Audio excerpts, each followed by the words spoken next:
Hey,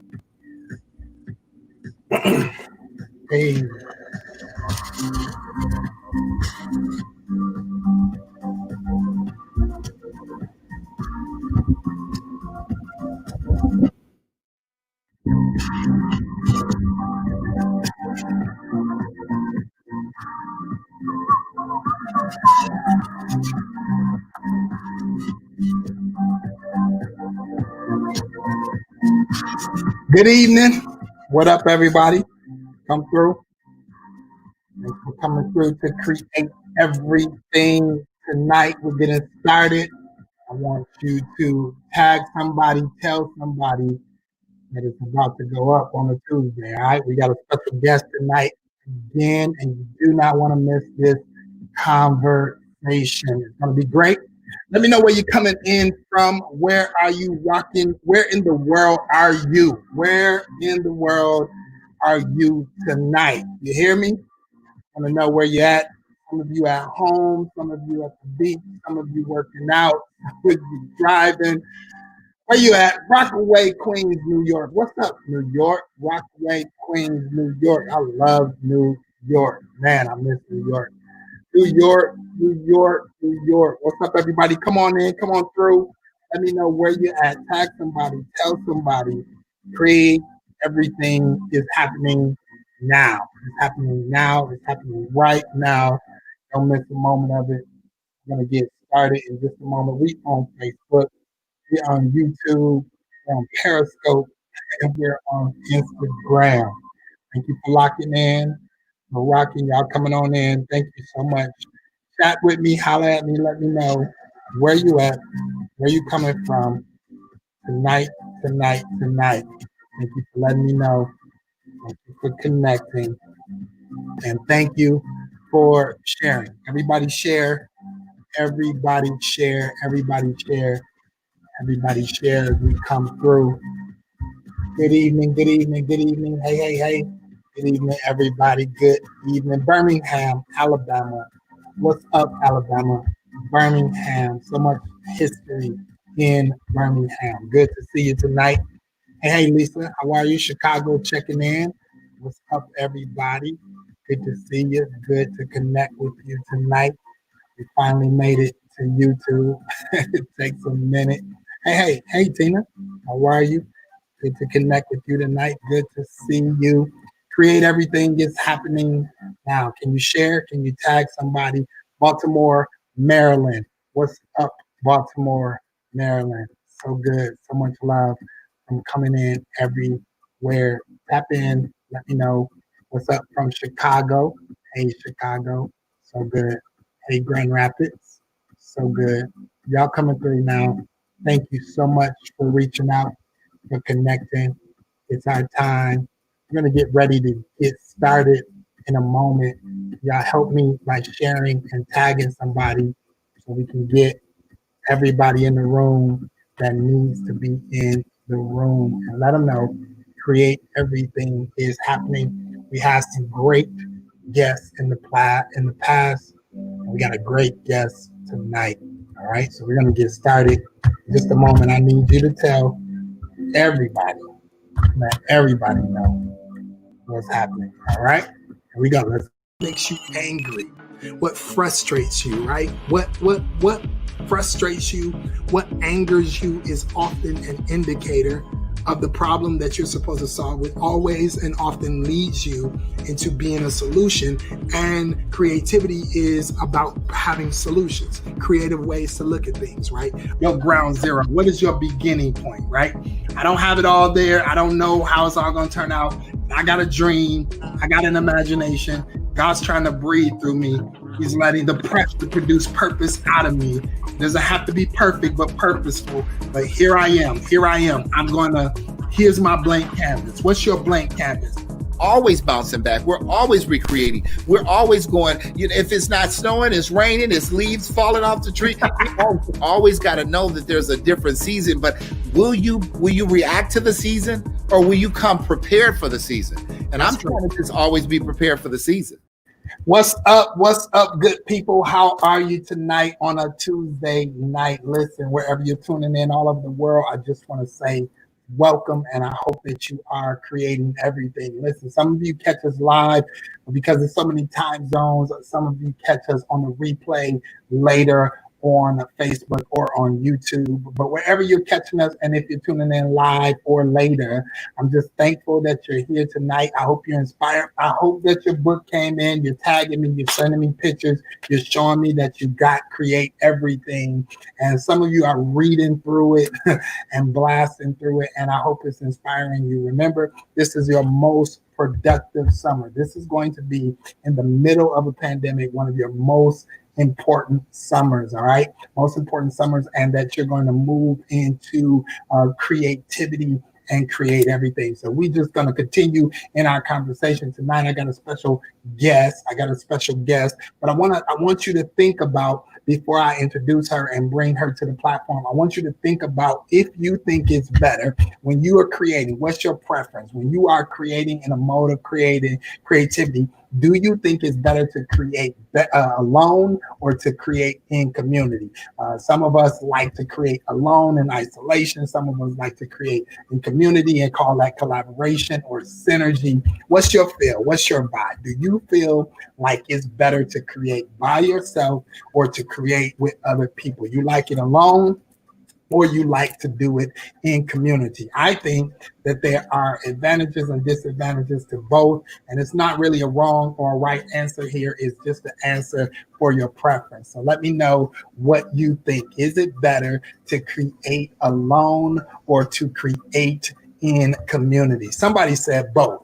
I like that. Somebody said both, that I like to do it. Somebody said I want to do it by myself. Other people get in my way. Somebody else says, yo, I like to do it both, right? Then somebody says alone for the initial, then I get ideas. That's interesting. Somebody said initially alone, and then I like it in community, right? And then somebody else said both. I love it. I love it. I love it. It all depends on what I'm creating at the time, right?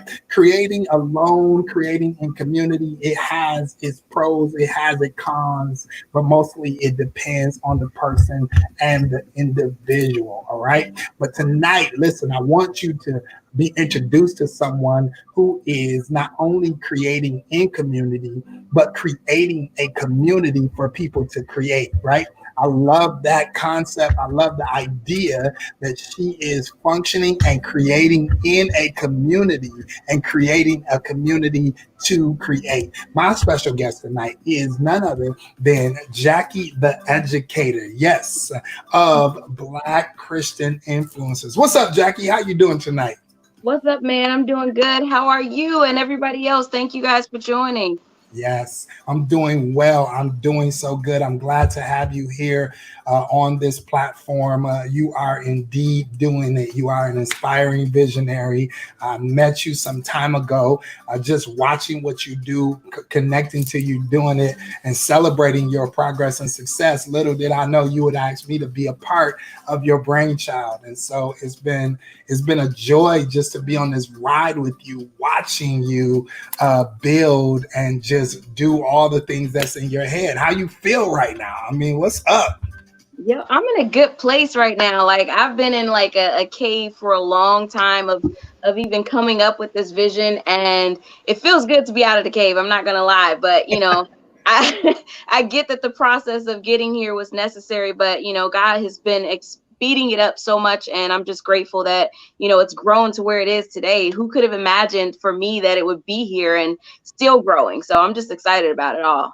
That's so good. Listen, if you don't know who she is, just listen in and then you'll follow her later and check it out. But she is, as I said, the creator of Black Christian Influencers. Now, tell us about Black Christian Influencers. Black Christian Influencers. Why did you start it? Why did you create it? Why did you name it what you named it? Holla at us. Let us know. What's up?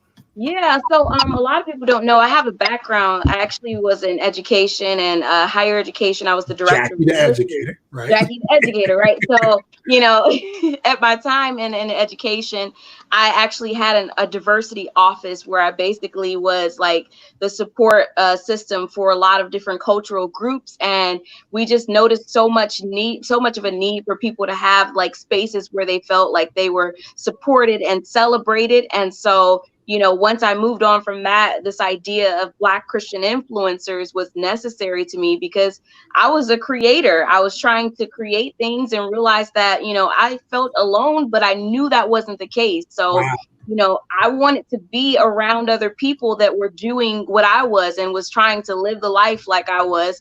And so I started pulling them together. And next thing I know, it turned into me not just being a creator, but being the facilitator Yeah. for creators, right? Yeah. Yeah. And that's crazy to me, but I'm accepting and I'm excited about it. It's grown so much. We have people from all different backgrounds. When I talk about creators, I'm talking about teachers, you're talking about lawyers, you're talking about judges and politicians and artists and just so many different people. Even mothers and influencers can be so many different people. But the fact that we've been able to garner so much support and so many different backgrounds together quickly, it's just been phenomenal. Yeah, I mean, it's amazing, and I love the vastness of it. I mean, now you have to break it out into subcategories, and categories and regions now, even Yeah. because people are connecting to this idea of leveraging their influence. And we know leadership is about influence, and the kingdom of God is about using that influence through your particular discipline and or your passion, right? Which is expressed in your purpose. And so gathering people all over the world. And this July, this would have been the time where you had an idea of having a conference, man. And all of that was going to come together just to galvanize this idea. And man, here you are from 0 to 100. And how long has it been since you put it together? It's been a year and 6 months. Literally, I could Amazing. never imagine. That's just crazy, right? A year and 6 months, and we have a little bit over, I want to say, total maybe 40,000 people who are just supporting of it and following it. We have over 2,000 actual members that are actually involved in it and connecting and collaborating. And I mean, we have so many people that are even in different international places. That's just, I don't even know how we got there because I haven't even like shared with people that. Right. But we just have people from all over London, and it's just amazing to me how far it reaches. And that's kind of like, all God, not me. That's so good. Listen, everybody. So listen, you heard how she talked about the gathering of influential people. People, do you consider yourself an influencer? If so, how are you using your influence with creativity? Do you guys see creativity going hand in hand with influence? Do you consider yourself influential? Because whether you do or not, I'm going to give you the cheat sheet. Yes, you are an influencer. Somebody is following you, listening to you, inspired by you.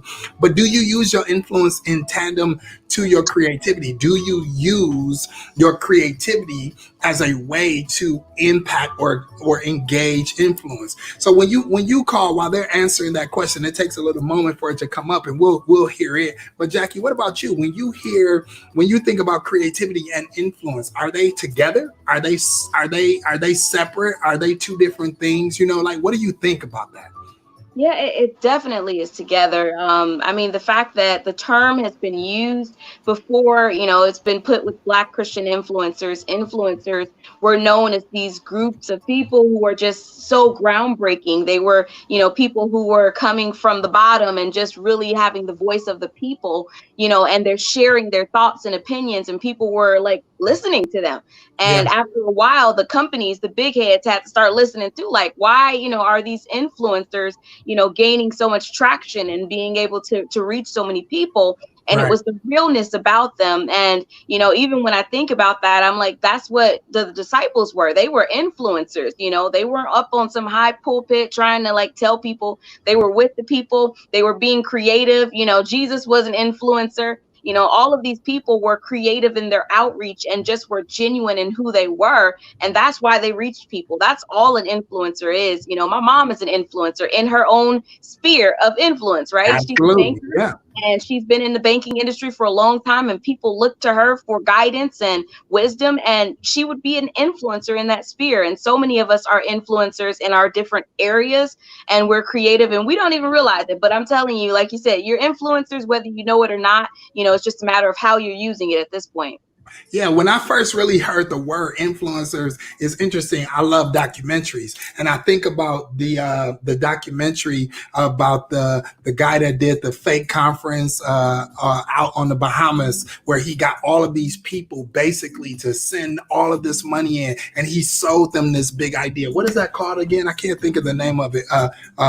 What is it called? I can't think of the name of it. But anyway, his way to market it was, instead of doing right out marketing, he used influencers, people that have followings or social media, and they basically told people that, you know, this was going to be an event they weren't even planning on attending, that they wasn't even planning on coming, but yet and still they used their influence. That's right, fire, that's what it was called, fire, the fire festival, that's what it was. And they used their influence to gather and garnish people in this matter and in this way. And so when I hear you say Black Christian influencers, like using your creativity not to scam people but to inspire people and to bring people into a deeper sense of their own purpose and identity, it's powerful. It's like, so somebody say, I consider myself an influencer, and it shows when I function in my form of creativity. Yeah, somebody else said, I don't think that I'm an influencer yet, but I'm coming. I don't think I'm one yet,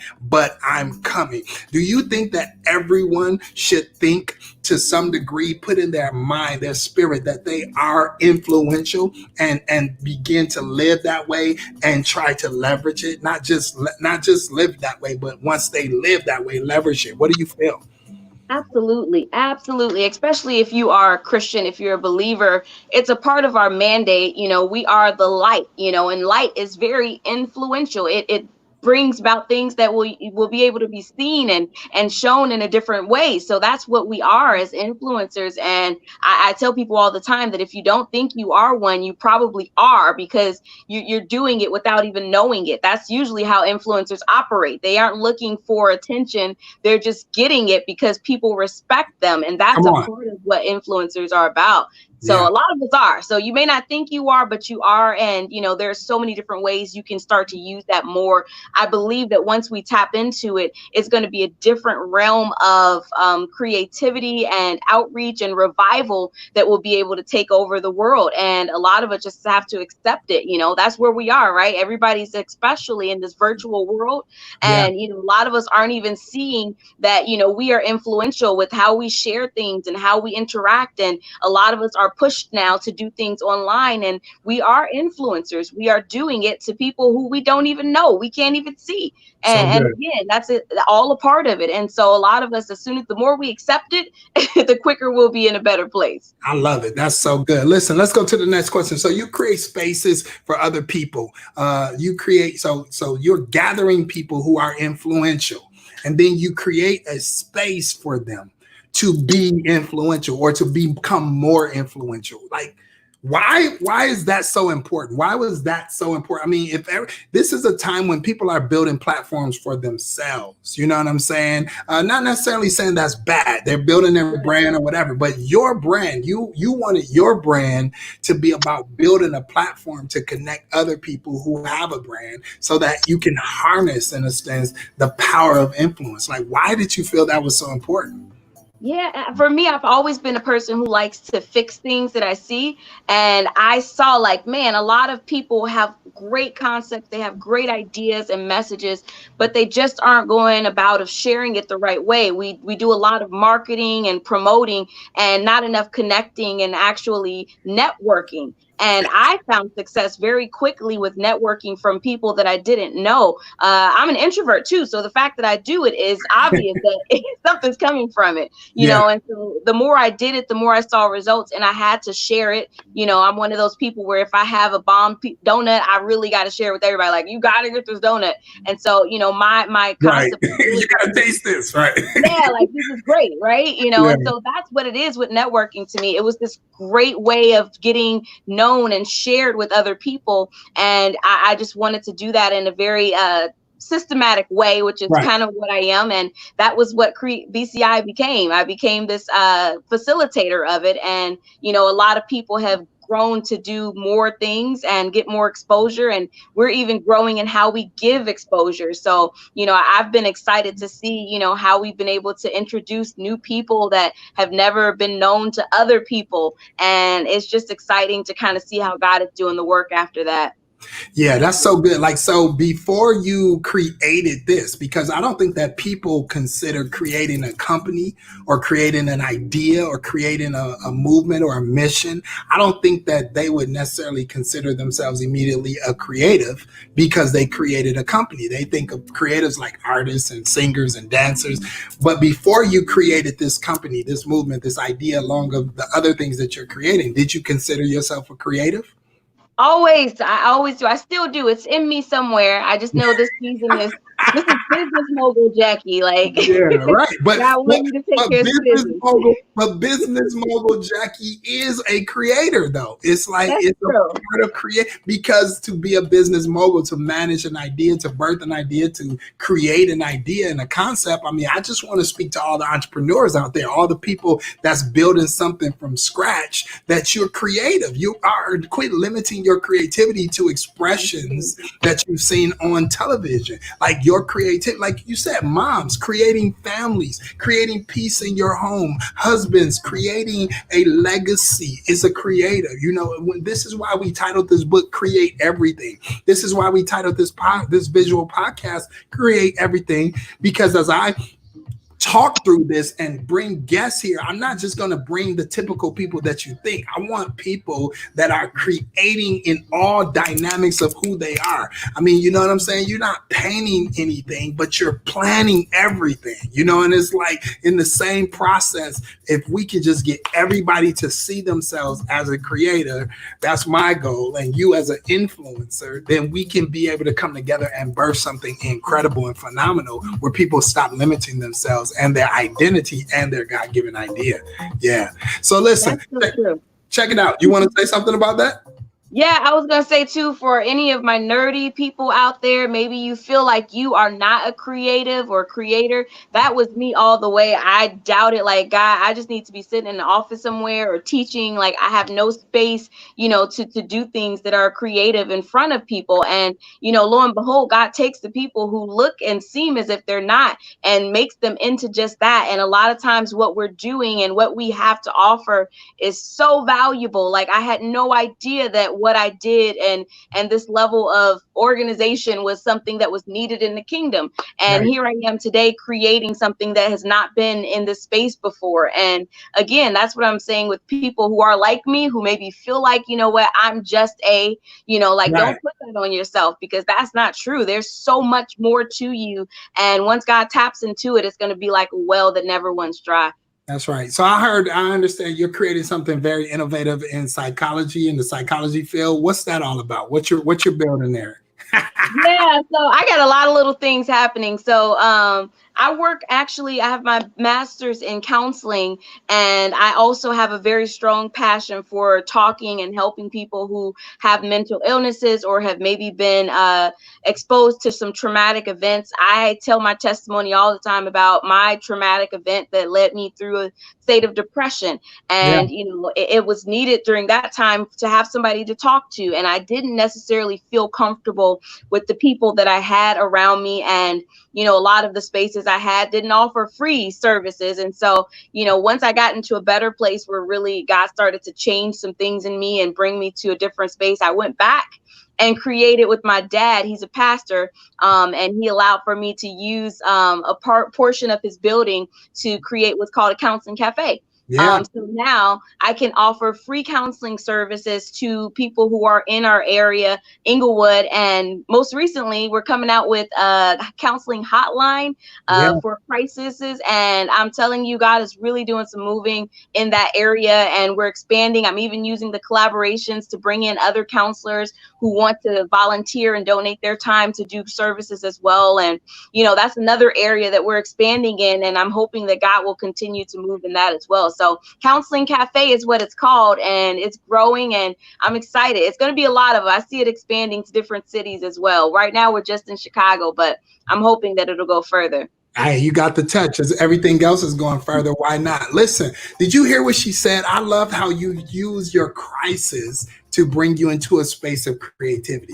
I need everybody to type that down because sometimes the crisis is where you find your creativity. You endure your crisis, you learn through it, you grow through it, the pain of it. It's so hard to believe. Praise God to see someone like yourself with so much joy. Every time I see you, you're so much joy, so much energy. It's hard to see you in a state of depression, in a deep, dark space in your life where you're not, because when you're depressed, you can't innovate. When you're depressed, when it's dark, you can't innovate. And so it's like you gotta drag yourself, heal yourself, find some way to heal yourself through conversation, through the love of God, through prayer, whatever the process is, through counseling. And then you took your crisis and you found creativity. I mean, what if everyone looked at their crisis and found creativity? If you had to find creativity out of your crisis, what would you think? What do you think your crisis, to our audience, what do you think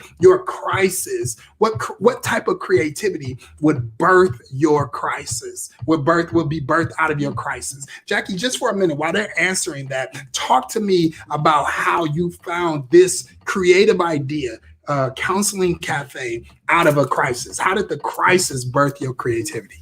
Yeah, honestly, both of my gifts, even BCI was it was birthed out of a crisis, right? But Yeah. with Counseling Cafe, I tell people I was in a situation where my ex-husband had severe PTSD and he was in need of counseling service. And actually his PTSD triggered me to have PTSD because I Wow. was so deeply trying to help him that I began to like go into that same space and feel as if, I was going to lose it as well. And so, after dealing with that and knowing what it felt like to be lost and to feel alone, even when there are people around you, I just was like, it's too many other people who get into the space and never come out of it. I mean, Yeah. you hear about it all the time, pastors committing suicide and, people who are just giving up on life. And especially during times like now where we're Yeah. isolated, it just makes it even worse. Isolation was the biggest point where it made me almost go crazy, So good. and yeah, it's a space that we kind of have to accept, even in Christian world. Like we have to understand that, that's a part of what we got to deal with and not be afraid to talk about. And so, when I created the counseling cafe, all of that was a part of it. I healed from it. I did the work. I went ahead and I, got my own self into counseling, and I wasn't afraid to talk about it. We went through the process of healing and breaking through some barriers. And on the other side of that is where I was able to look back and say, man, somebody else is probably still there. I got to create something to help them. And, that's where it came from. And I'm hoping, so like you said, so many other people can do the same thing. Yeah, that's so powerful. Listen, if you're out there and you're fighting that, don't feel like it's wrong or you're less spiritual to have counseling or go to counseling or go to get help or go to a support group or a deliverance group or something that helps you to walk through your process. Listen, you can't be ashamed and you can't be afraid. God uses aids to help and to help align you with your assignment. And you really want to let the misery turn into ministry in some kind of way, or let the misery birth out a mission out of your life. And so I love it when you consider this moment, you move from one thing to the next thing. Some people said, if my crisis had to turn into creativity, it would look like writing a book or a blog. If my crisis had to turn into creativity, it would look like You're Worth It, a lifestyle millennial mission for millennial women. If my crisis had to come out of it, I created a dope marriage out of growing up in an abusive home. Come on, guys. Listen, I'm walking creators through full addiction, full deliverance and addiction. So if my crisis had to come out of creativity, then what would it be? What does it look like? I love this because when you consider the things that your crisis, your misery is always birthing and creating something, it is always there. It is always present. We just have to be able to see it. So I love that, and much congratulations to you on the success of that. So you go from BCI You build now a counseling cafe. You got other things going on. How do you know when it's time to go from one thing to the next thing, and keep on building? How do you know that? How do you silence the thing in your head that tells you you're doing too much and you need to slow down and you need to calm down? Like, how do you kill that so you can create everything? Literally. Yeah. What do you think? Yeah, man, I've been embracing seasons. And, I think for me, it's like God is very, as systematic as he's made my brain, he also operates in that manner. And so once I realized that, he will lead you to a point where, you can get so much done and then an area pauses. And for me, the pause is a way for me to just move on to something else. And I use that to kind of continue on to other things. Like, I don't pause just because something has stalled. I was working on Counseling Cafe actually before BCI, and Counseling Cafe, I was getting into construction issues. It was new construction. Our contractors were having issues. Things were delayed and paused. And in that pause, it birthed out BCI because I didn't pause my ministry. That never does. Like, just because one thing stops, ministry does never stops. So it just went over into another thing. It was a season for BCI, and through that, it was birthed really largely. I had no idea that would happen with that. And, now in some down seasons of BCI, I'm able to go back to the Counseling Cafe and continue. And so I just tell people, you have to be very sensitive to God's voice. Like, that is probably the biggest advice I can tell people. And they're probably thinking it's cliche, but, being sensitive is almost like the best way to follow your plan. Like, I don't have any way of knowing what's coming next. Like, seriously, people keep asking me like, well, what's happening next? What are you doing? I'm like, I don't know. You need to ask God. I don't know. But because who predicted COVID-19? No one. And if we go on our own plans, we're going to be wasting time and putting too much into things. And God's saying, move on, wait, go do something else. And we're holding on. And so, for me, I'm very sensitive. If God okay, go over here, you got to be like the wind, just, okay, whatever you need me to do, just do it. Yeah, I love it. And then you remain grounded in that, not just because you're a PK, but you're still faithful, helping in church and just being consistent with your family. It's your grounding space. I love that you're building things. You didn't leave the main thing. You learn to keep the main thing while you're building everything and creating everything. Listen, here's my other. You got all these people working together, conglomerate. About why there's an important need for them to come together, but why do you think it's important for people to create together, not just come together, but create together? Yeah, I think some of the greatest things have happened in the world when we have decided to work together. We get so much done, and it's so much more impactful than working in silos. Even when you think about armies, they're broken up into different sectors and they have their different areas. And then when they come together, they can unite, and the generals have their orders that they can give out and be intentional with, we got to be strategic like that. And in my mind, I almost saw an army, physically in my mind, standing with all of these influencers. And, at some points we have to come together to see what we're all doing to make sure it's in line, and then be able to go back out into every other area that we're supposed to, and I feel like when we operate like that, that's when we're going to start to see some real change in the world, when we're not trying to compete with each other and trying to take what other people are doing. Like, that for me is like, God has so many things for us. It's no need. He has so many orders, right? Like, it's no need for us to connect and try to take from other people. When we're working together, we'll see that. And all of our needs and all of our skills will be used. So that's what I see with all of this. And that's why I thought it was important as well. And, bringing together people like you, I was so excited for the conference. I know it's still going to happen. It's going to be even bigger now because we've grown double in the last, even 4 months or so. But I'm excited to bring together pastors from different spaces. And, we even have different denominations coming together. And that for me is it's about time. Like, it's Yeah, about time we begin to talk to each other and get on the same side and work through some of our differences, especially as people of color, so that when we go to the places where we automatically have disadvantages, we feel supported. We don't feel alone. That's important because we have so many other things. Obviously, we see the world in chaos right now after right. having shootings and killings. It's so much needs for us to be together that, it's important for believers to do it too. Agreed, 100%. Listen, so what do you think stop people from coming together? If we all can pretty much agree that coming together is essential, for us, collaboration is essential for us to be able to really have power or movement or camps, as you stated. So what's the hindrance? Like, what's the big deal? Why can't we just get along, right? Why can't we just come together and create together?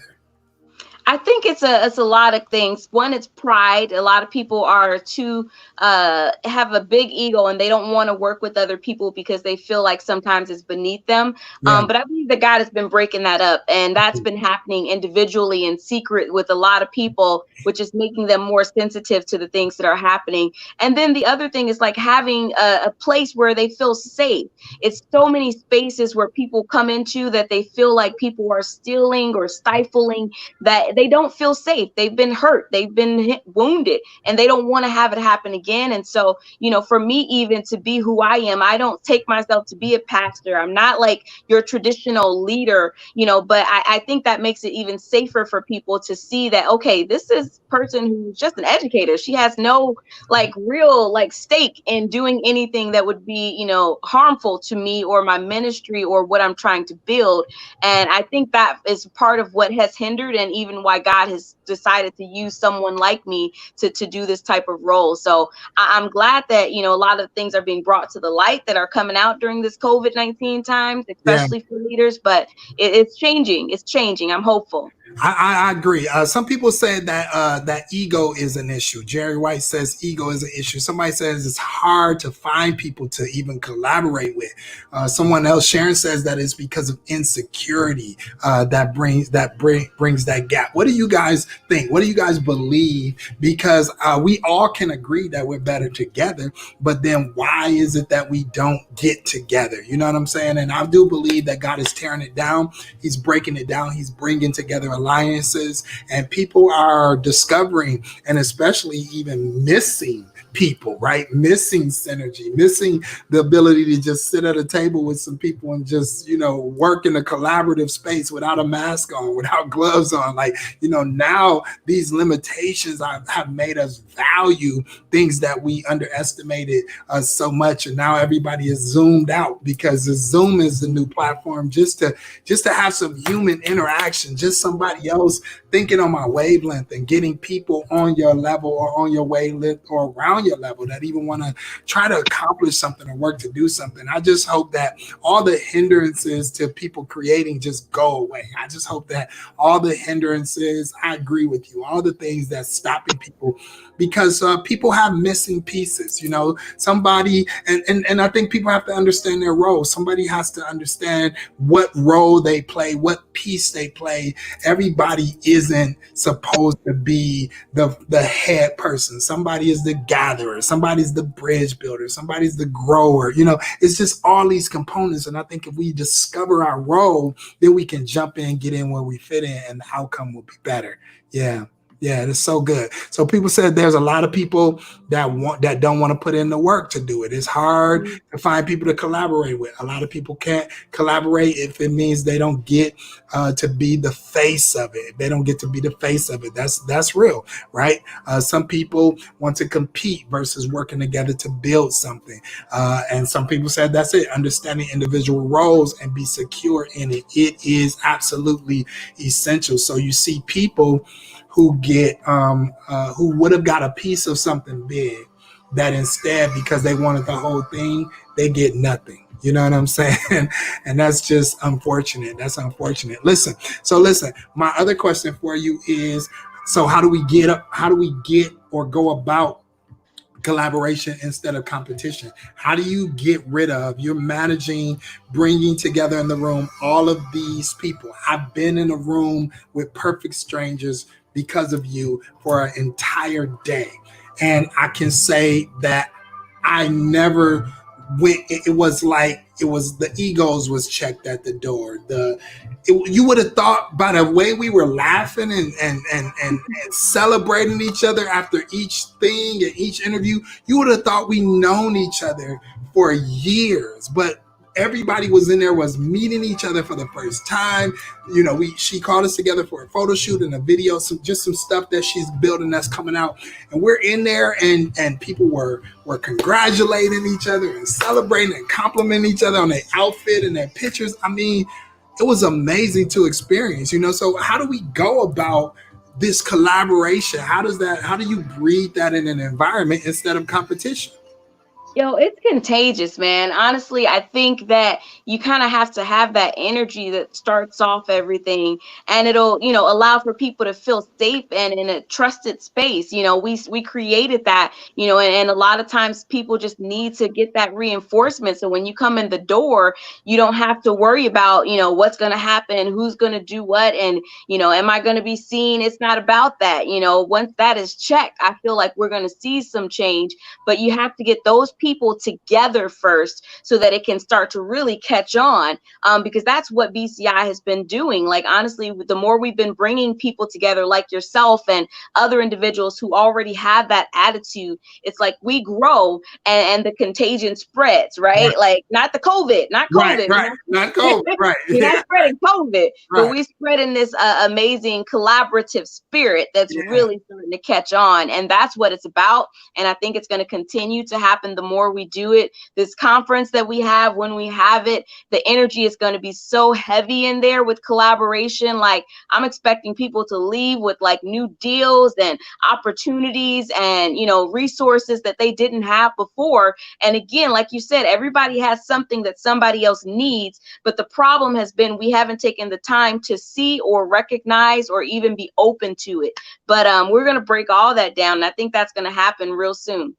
Yeah, I love that. I mean, something you said that made me think about it. For those of you that want to collaborate and bring people together in the room, as a facilitator, you really have to think about who you're inviting, because she's right. The people that you invited, we didn't come there with all that extra. We just came to hang out, do whatever we needed to do. The attitude was that.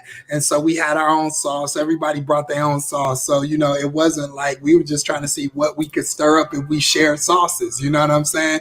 But it really wasn't anything, and no negativity. Nobody with that spirit or that attitude was even in the room. Everybody was just trying to get it done. So I know you want to collaborate people, you want to work with people, but as a facilitator of that, make sure that you pick the right people. Know who to bring, know who to vet before you bring somebody into your space or your idea. Because although we want to work with everybody, we just can't always work with everybody. You got to know who you're working with, especially like you said, when you're building a model, because then like attracts like. Once you get it established, then it perpetuates or reproduces after its own kind. So good. Yeah. So I think, my last thought about it is, I'm just going to say, I just thank you so much for all the efforts that you're doing. I hope that everybody listened, was inspired tonight, and thought about what it is they're creating, and thought about a different form or a different way of creating. Even bringing people together is creating an environment for networking or for something to happen. Like you said, deals. So you got managers, you got agents, you got networking events. All of these opportunities are creative opportunities. And so I just celebrate and appreciate all that you're doing. Give us some last words, some last thoughts, some last ideas, whatever you're building, whatever you're doing, whatever you want us to be connected to or know about. Take it and let us know what's happening with you. Yeah, I just would invite anyone who wants to be a part. We do not discriminate. We are very open to people of all backgrounds. We do a lot of even teaching for people who are maybe beginners in it. You don't have to be someone who has this huge following starting off. A lot of that is just learned, and the sauce is in what your spirit and your attitude has. So if you got the sauce, like Pastor said, then you can be a part. we're looking for it. We're engaging with it, and we're helping you to get better at it. So that's what it's about. So if you're interested, please go visit us on any of our platforms or on our website, blackchristianinfluencers.com, and we will be happy to involve you and share more with you. So good. Last question that I'll ask you. So in this day and time, do you ever get pushback for calling it Black Christian influencers, Black Christian influencers, and what kind of pushback, and why did you feel the need to name it based on the color of our skin? You know, like, where did that come from? You know, talk to me about that. Yeah, man. Like, I feel like the Noah in this time with all this stuff that was happening, even with the blacks today, and the push now that's more acceptable, especially within the Christian church. But you know, when I started it, it was a lot of pushback. We did get some people who were saying, "Why are you segregating the church? Why are you discriminating or causing the kingdom to be divided?" And that's not even at all what it's about. You know, it's about celebrating a group that was marginalized and already who experienced a lot of trauma with being isolated and never accepted fully. All of that is a part of our history as people of color, and it's important to make sure that you're doing things intentionally to kind of bridge that gap. And that's what this is about. We're creating space for people to feel empowered, to feel like they have community and support to continue to work through that gap. And then we're also giving people the space to have voices shared. It's not a lot of platform, especially for Christians. And then when you put Christians of color, it's not very many ways for you to become known or to get your word across out there. You know, but we're doing a better job of hopefully sharing that. I mean, you got BET, who knows, we may have a BCI one day that's going to be equivalent. Yeah, I love it.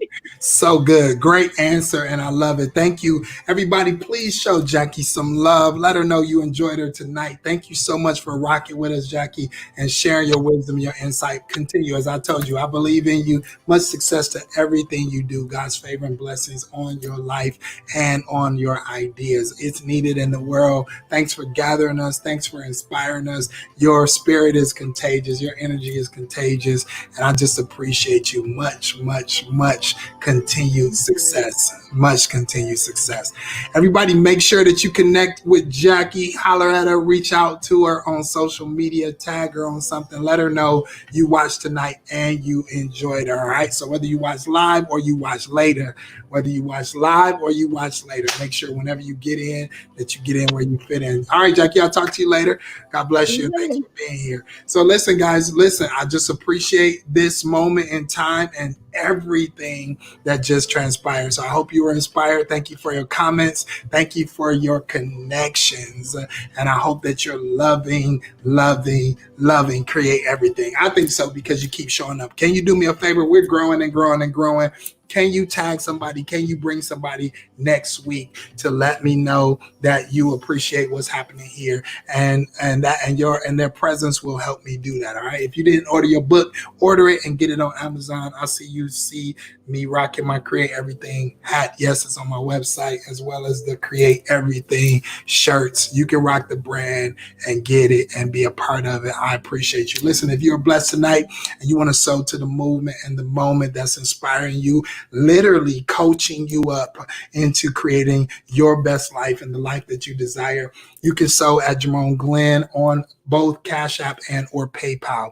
I appreciate the seeds that you sow. It shows and let me know that you are connected to this idea and that you're inspired by the time. All right. So I hope that you enjoy your evening. I'm about to go for a walk and get my exercise in because I did not do it this morning, and I got to create health. All right. So make sure you keep moving, keep praying, and most importantly, keep creating. Don't just create one thing, create everything. All right. Peace, blessings, and I love you. God bless. And we out. Hey, see you later.